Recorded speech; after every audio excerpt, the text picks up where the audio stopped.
Mickey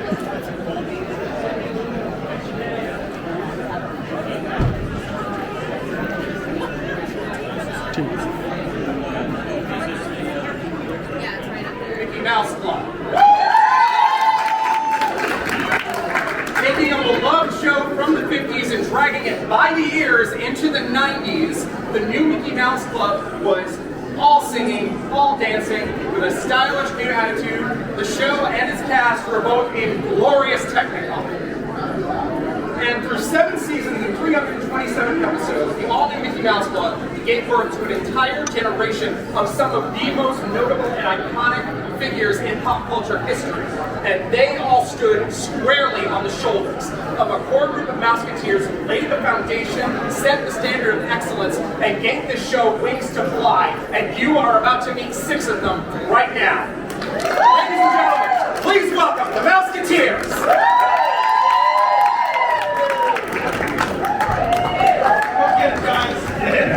Jason Hampton, Evan Brooks Stoner, Jennifer McGill, David Cater, Mark Morton, and Jeannie Magno Hall. They may or may not be in that order. Do I have a hot mic? Okay, that's fine. We're working on chairs. All right. David's going to get one more chair. Hi, everybody. That's how we do. Do we have hot mics? Because I do not hear your voice coming out the speakers. You can hear me? Okay, good. That's just my terrible hearing at work. All right. Chase, would you like a chair? Oh, here we come. What a guy. David Cater, ladies and gentlemen.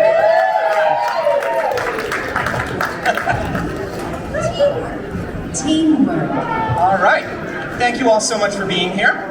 Yeah, I got some things I want to talk about. Now, the way the show got started, for those unaware, is the all-new Mickey Mouse Club basically was the aftermath of what was planned but didn't wind up coming to fruition. Chase, you want to tell us a bit about that? Yes, I would love to. First off, thank you guys for being here. Thanks for having us here at Bakersfield. We love and to be with one of our greatest moderators of all time. This guy, we don't even need to prepare. I mean, we know this guy knows his facts. I mean, what an intro. Thank you so much. Yeah, when it actually got started back in '88, there was a nationwide talent search. Back then, there was no YouTube or anything like that, so people actually went around and did these kind of talent searches in malls or wherever. And it was a thing like, hey mom, can you bring me to this thing? And it was usually chaos, thousands of people. And yeah, and a lot of us are from that. And basically they were looking for a movie called Why Because We Like You. They've written this beautiful story about the original Mouseketeers from the 50s that we were going to do. And it's the first time I met Jennifer McGill. We actually got the movie. It was called Why Because We Like You. And there was a big writer's strike at that time in '88. And everything in Hollywood shut down. And I guess that idea, the trajectory of that idea, sparked with Katzenberg and Eisner. They were building MGM Studios back then, and they were in a great race with Universal Studios. They were both trying to see who could open up the studios first. So they wanted this live-in set within the tour. It stayed. A lot of times productions will come in and they'll leave, will come and they'll leave. So they wanted a live-in set that stayed as part of this tour. And so they built this immense, incredible playground, which became the Mickey Mouse Club. And they started again with those nationwide searches and continued it on and found all of us. Yeah, they went through thousands and thousands and thousands of kids. It was incredible. Yeah. All right. And now one thing, David, I did want to ask you, because you came on board after the 1988 pilot in season 1, and were you part of that original group that was the finalists, or did you come after that? I came after. Okay. So everybody was pretty much set in the club, so it was like first day of school. You know, everybody's been, you know, it's like mid-year. And you're coming into school like, hi, I don't know anybody. Can I sit at the cool guys table? Hi, Damon. Hi, Chase. Hi, Albert. Can I be your friend? So yeah, so it was after. I think, was it Ron?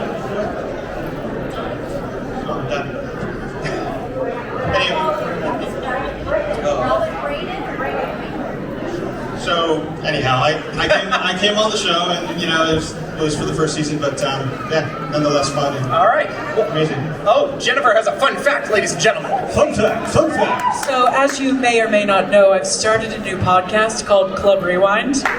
Woo!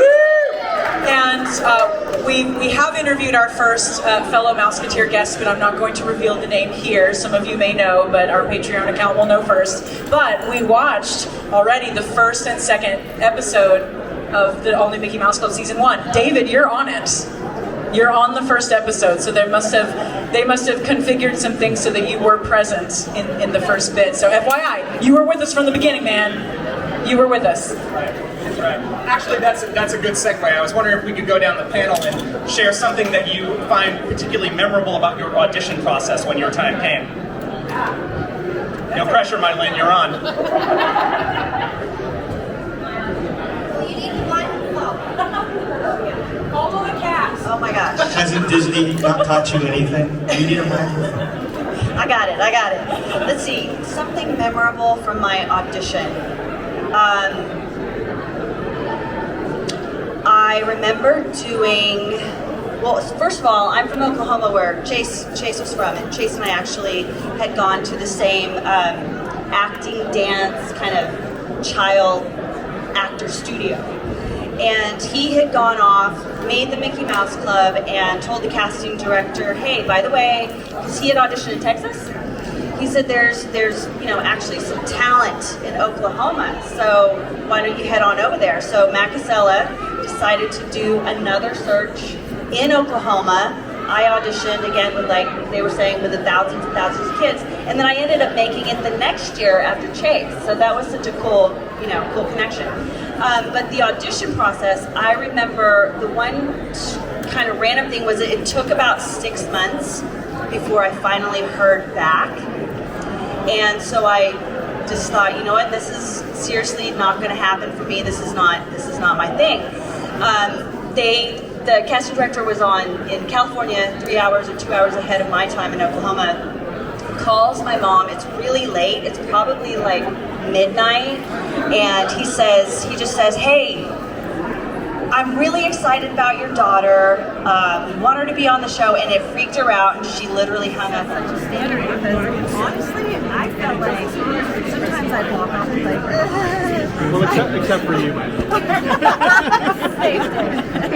no, but that's awesome. I mean, we're honored. We were so lucky as kids to go and join a cast of such talented people, and to be able to have the opportunity to play different characters all the time. It was never, sometimes there were recurring characters, certainly, but we got to flex all the muscles that we love to flex. It's not every day you get the opportunity to sing, dance, and act with a bunch of friends. So back to fun. Yeah, I think another thing too is that the mentors on set as well enhanced it, right? Disney has always been such a good element, or basically a really keen eye for raw talent, but what they also have is a real good machine to refine that talent. So I think that even on stage, or basically on set, us having these mentors really kind of enhance that too. So we're learning for the best. Yeah, very, very cool. Any favorite moments, skits, stories? Oh gosh, I was just gonna piggyback off of everybody before I answered that. But I was just gonna say that I was pretty green going into the Mickey Mouse Club, and I learned so much on that show. So many tools. I can't hear you. Now she's calling us tools. Jeez. No, just And that helped me grow as an artist in all of the things that I continue to do afterwards. So I'm so grateful for that experience, and also just watching everybody and all their talents that they contributed to the show just only helped with that development of acting and all of that. I love that you said that we were very grounded, and there's a lot of stuff happening on the Disney Channel now too. That's one of the reasons why my kids don't watch it. Because it's a little bit. But we had that too. Yeah. We had a little bit of that. that stuff too, and all of that is because of the writers and all the producers and everybody combined. But it was such a fun opportunity for us, and it wasn't even like work. Yeah. You know what I mean? It was like the most fun job. I would have to say the okays were kind of fun. The okays. Okay. That reminds me of the cowlicks. Right? Yes. Those crazy outfits. You know what? Actually, we were kind of dressed sort of like the 1970s Mouseketeers a little bit. Yeah. With these like jumpsuits on that were green with a yellow turtleneck. But then we had our cowlicks. I think that was me, Lindsay, Josh, and Kevin. Yep. So they had to put us somewhere, that crazy misfit group of people. So Right. we went into the cowlicks. That was really fun. Well, even watching like YouTube videos, now it's like it just seems natural. So all these years, which is like I say, you watch whatever's on Disney Channel or Nickelodeon. It's like kids are like, okay, turn it down a notch, but I think it might also be like, I think it might be the chemistry too. Like, Yeah. With everybody, sort of how everybody kind of gelled. So it kind of made it easy just to basically do a scene yeah, with somebody that you like, that helps. right? Like, or that or that you like, just went to that you went swimming with yesterday and hung out, and We were truly friends. whatever. So I think that helped. Oh, I'll go with Dee Dee. How was it like kind of branching out with you guys with the party? Because that was like a huge like step in a different direction. It seemed like. Yeah, it was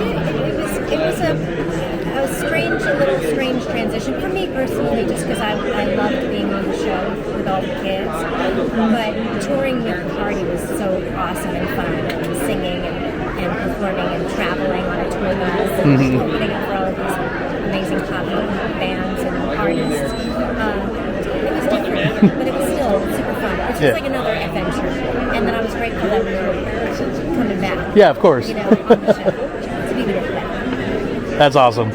And I mean, 30 plus years, always in the club starts, and you guys get a reunion. Hey Chase, how's it going?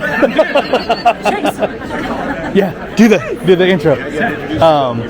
Which I was so bummed because when I heard about that, it was already sold out at the D23 2017. I was like, crap, the original 30 year. But seeing you guys ever since, constantly making appearances and everything. I mean, what's it like being still together after all these years?